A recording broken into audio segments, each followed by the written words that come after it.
अस्सलामुअलैकुम। कैसे हैं आप सब? उम्मीद है आप सब खैरियत से होंगे। तो मैं हूँ सीमा आसिम और आप देख रहे हैं सीमा आसिम व्लॉग्स। तो आज हम श्रीनगर से जा रहे हैं गुलमर्ग, और गुलमर्ग के रास्ते में ही ये सब श्रीनगर से निकलेंगे ना, तो पूरी डल झील आपको मिलेगी। ये डल झील जो है ये श्रीनगर में 18 किलोमीटर तक एरिया में फैली हुई है, और इसी जगह से आप शिकारा में बैठेंगे। ये उसका स्टेशन है, समझ लीजिए। और यहाँ पर बहुत सारे शिकारे खड़े हुए दिखेंगे, हाउस बोट होते हैं जगह जगह पे, ये ना बने हुए हैं, कम से कम कई गेट हैं। तो इन्हीं गेटों में से आपको शिकारे पे बैठना है हाउस बोट पे जाने के लिए। और ये देखिए, आज हमारा यहाँ पर तीसरा या चौथा दिन है। तो क्योंकि 2 दिन हम लोग श्रीनगर में रहे और अब हम गुलमर्ग जा रहे हैं।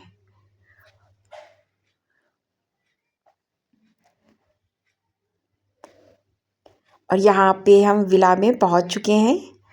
यहाँ पर सब सामान उतर रहा है। तो मैंने कहा चलो पूरा विला ऊपर तक दिखा देते हैं। विला बहुत खूबसूरत था, और मज़ेदार बात ये थी कि विला में और कोई था ही नहीं, सिर्फ हम ही 5 लोग थे। पूरा विला हमारे ही पास था। और इसके बाहर का जो एरिया था वो भी बहुत अच्छा था।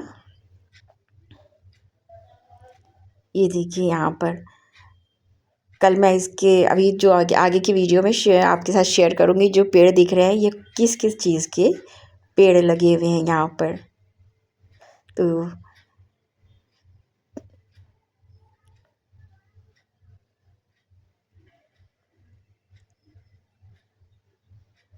चलिए अब अंदर चलते हैं।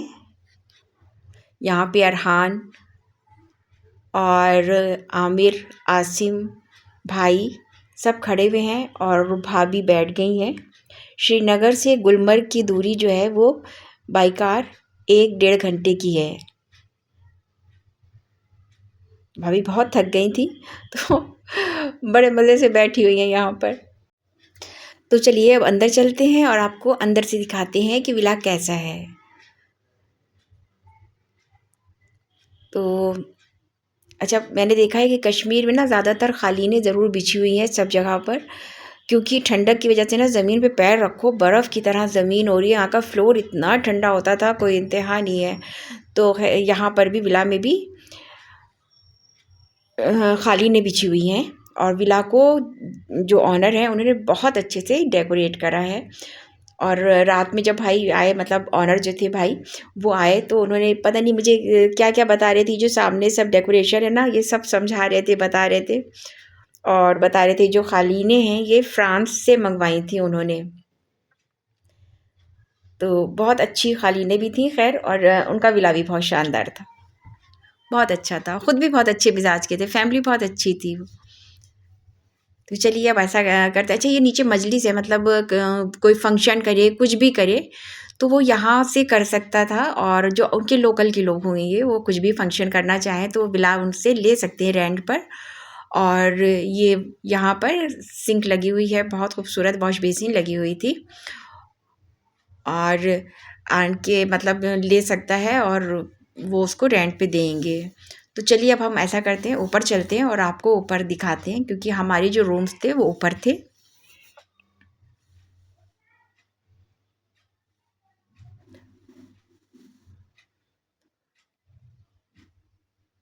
ये आगे आगे आसिम चल रहे हैं मुझसे।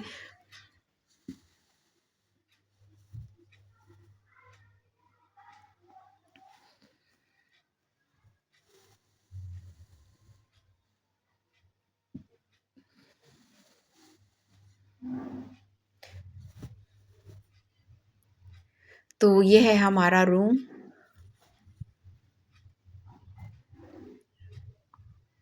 और ये ऊपर से दिखा रही हूँ, बहुत खूबसूरत ये झाड़ लगा हुआ था जो भाई ने लगवा रखा था, फानूस बहुत खूबसूरत था। और ये है हमारा रूम। यहाँ पर 2 चेयर पड़ी हुई हैं कि बातचीत करना चाहे, उधर कोई बैठना चाहे तो आराम से उधर बैठ के बातें वगैरह कर सकते हैं। ये रग बिछा हुआ है हमारे बेड के आगे। ये है हमारा बेड।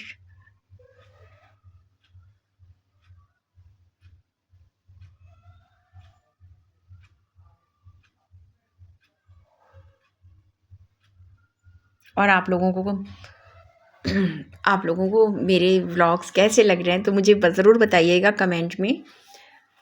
और मेरे चैनल कुक विद सीमा आसिम को, जो मेरा एक कुकिंग चैनल है, और सीमा आसिम व्लॉग्स जो मेरा व्लॉग का चैनल है, ज़रूर सब्सक्राइब कीजिएगा। और ये इस रूम का वॉशरूम है, ये भी बहुत अच्छा साफ़ सुथरा, बहुत ही खूबसूरत था।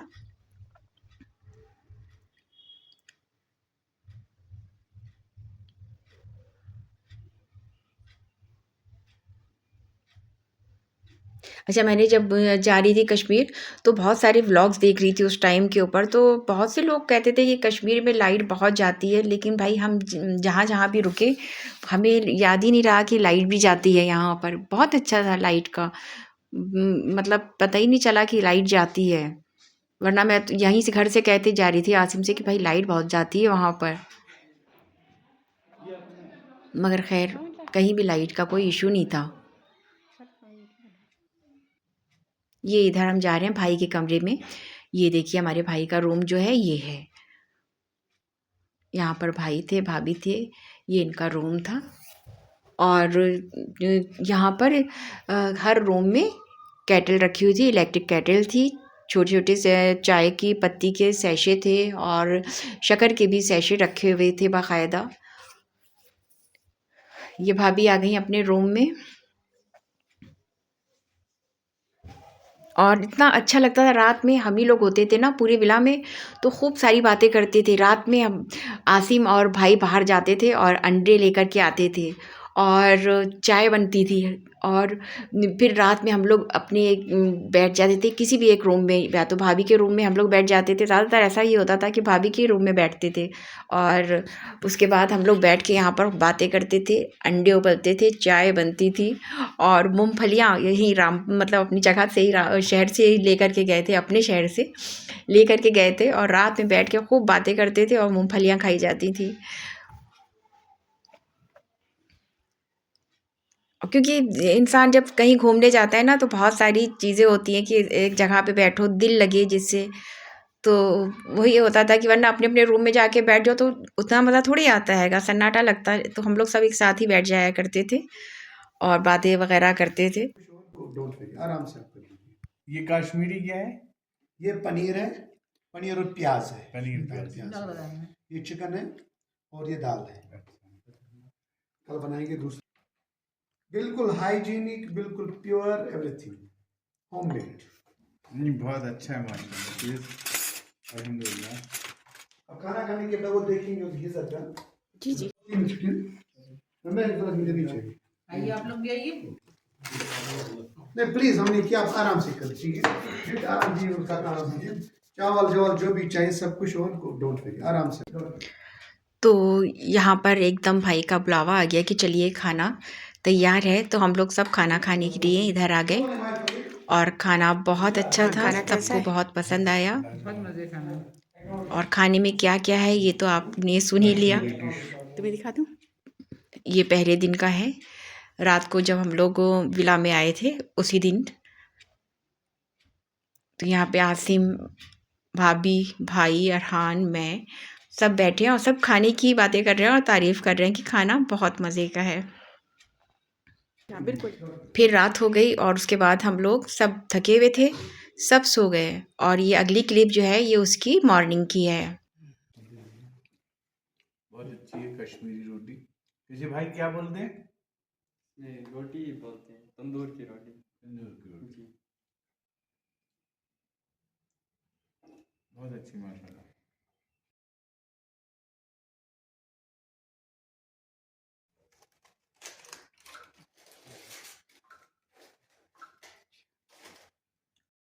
ये कश्मीरी समोसा।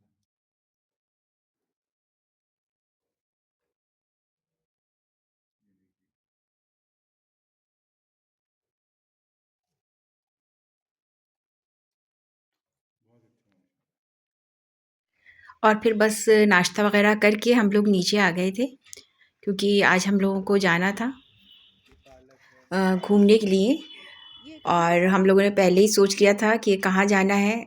तो आसिम कह रहे थे कि सब गंडोला राइड करेंगे, लेकिन क्योंकि मुझे हाइट से बहुत डर लगता है तो मैंने कहा भाई मैं तो जाऊंगी नहीं, और जब मैं नहीं गई तो मेरा भाई भी नहीं गया और भाभी भी नहीं गई। आसिम और अरहान ये गंडोला राइड पे गए थे।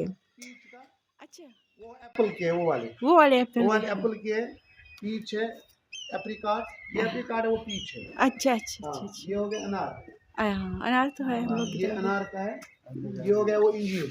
ये काहे का साग है ये है शलगम। हाँ, रेडिश।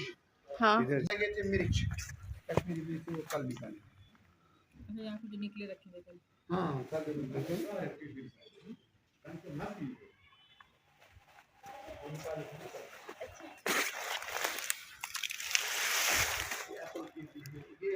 अच्छा, बीच में इन लोगों की क्या बातें होती हैं मैं आप लोगों को वो सुना देती हूँ। जो पेड़ थे वो भाई साहब दिखा रहे थे कि इन इन चीज़ों के पेड़ लगे हुए हैं, और ये शलजम है जो यहाँ पर ना निकाल के रख रखा था, और हमारी भाभी समझ रही थी आज खाने में शाम को यही मिलेगा लेकिन शाम में कुछ और था खाने में फ़िलहाल। तो यहाँ पर भाई के यहाँ मूली, शलजम, हरी मिर्चें भी बहुत सारी ना पेड़ लगे हुए थे, और कुछ कश्मीरी साग थे उसके पेड़ भी लगे हुए थे, पौधे ना उसके भी लगे हुए थे। तो मुझे इतना मतलब पता नहीं है ठीक से बताने में, कुछ अगर हो मिस्टेक तो प्लीज़ माइंड मत कीजिएगा। और ये आसिम बना रहे हैं, सब पेड़ों को दिखा रहे हैं। अच्छा, एप्पल इनका भी लगे हुए थे। और भाई कश्मीर है तो कश्मीर में एप्पल तो हर जगह मिलेगा ही मिलेगा। ये देखिए, ये शायद हरी मिर्चों के पेड़ हैं। हाँ, ये हरी मिर्चें लगी हुई हैं यहाँ पे बाकायदा, काफ़ी सारे लगे हुए थे हरी मिर्च के। और फिर हम लोग चल दिए, और ये देखिए आसिम जो हैं ये गंडोला राइड कर रहे हैं, और हम लोगों ने कहा कि हम तो जाएंगे नहीं। तो जो वहाँ पे पहुँच के और फिर हम लोग गए वहाँ पर महाराजा हरी सिंह का महल देखने के लिए, जो उनका पैलेस है वहाँ पर कश्मीर में गुलमर्ग में है, वो देखने के लिए हम भाभी और भाई गए थे। और ये राजा साहब का बेड है। अच्छा, ये जो पैलेस है ये गुलमर्ग में, ये राजा हरी सिंह जो हैं ये जम्मू कश्मीर के लास्ट राजा थे, महाराजा। और इनका ये जो पैलेस है ये 8,700 स्क्वायर फीट एरिया में एक मंजिल इमारत है ये, और चारों तरफ इसके चिनार के पेड़ लगे हुए हैं।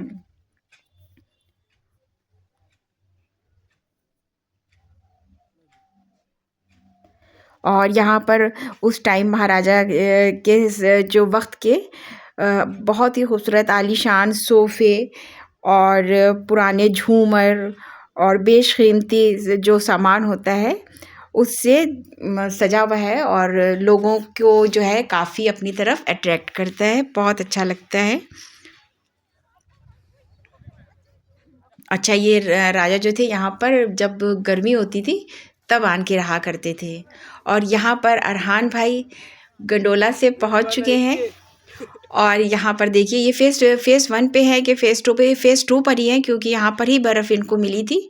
और फ़ेज़ 1 पे कह रहे थे कि ये बर्फ़ नहीं थी, कहीं भी जो थे स्नोफॉल नहीं हुआ था, और ये उसकी वजह से ये फ़ेज़ 2 पे गए थे, और वहाँ पर इनको ये बर्फ़ मिली थी। और ये बर्फ़ दिखा के कह रहे हैं फ्रिज की बर्फ़ नहीं है और ये अब वापस हो रहे हैं। अब इनकी सुनिए ज़रा आप। गंडोला राइड से ये देखिए बर्फ पड़ी बहुत ज्यादा, ये देखिए ये बर्फ, और हम लोग ये सब जो दिखता है आपको दिख रहा, अभी स्नोफॉल भी हुआ था, और अभी जो है यहाँ पर बादल नीचे आ गया, मतलब फॉग आ गया। जब बादल नीचे आता है फॉग आता है, ये हम लोग इसलिए हम नीचे वापस आ रहे हैं राइड से। ये देख सकते हैं एक दूसरी आ रही है हमारे पड़ोसी, ये जाते हुए। हम लोग तो सही टाइम पे आ गए क्योंकि अभी अनाउंसमेंट हो रही थी टेम्परेचर गिरने की और स्नोफॉल होने लगी वहाँ पर। हाँ हम लौट रहे हैं क्योंकि यहाँ बादल आ गए हैं ना, देख सकते हैं कितना बड़ा बादल है ये जो फॉग है, फॉग नहीं है बादल है। इतना भी फॉग आपको दिख रहा है, बादल है। फॉग जो होता है ऐसे ही होता है। अब देख सकते हैं कितने पास है। अगर हम अभी नीचे जाएगा तो आपको दिखाएगा। ये देख सकता है आप नीचे कितनी बर्फ है, बहुत पास लग रहा है यहाँ से, मगर एक्चुअली बहुत दूर है ये। और अच्छा रहेगा आप इस टाइम पे ना आए, ज्यादा क्लाउड होता है, मैं नहीं रिकमेंड करेगा।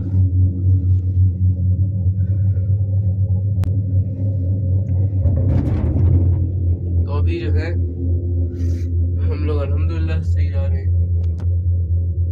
ऐसा फील होता है, ऐसा फील होता है। तो अभी आपने अरहान की सब बातें सुन ली कि उनको कैसा फ़ील हो रहा था। और रात हो चुकी है, अब हम लोग वापसी आ चुके हैं। और ये देखिए यहाँ पर हम लोग डिनर कर रहे हैं इस टाइम पे, लौट के। लेकिन खाने में इस टाइम भाई ने बिरयानी बनवाई थी। और हम लोग जो गुलमर्ग गए थे, क्योंकि ज़्यादा लोगों के वीडियोस नहीं थे, जो भी थे आसिम के ही थे, तो गुलमर्ग में जहाँ जहाँ हम लोग और घूमने गए वहाँ के मैंने कुछ पिक्स आप लोग के साथ शेयर कर दिए हैं। तो आप लोगों को कैसा लगा मेरा व्लॉग मुझे कमेंट बॉक्स में ज़रूर बताइएगा। फिर मिलूँगी इंशाल्लाह, तब तक के लिए इजाज़त दीजिए। अल्लाह हाफिज़।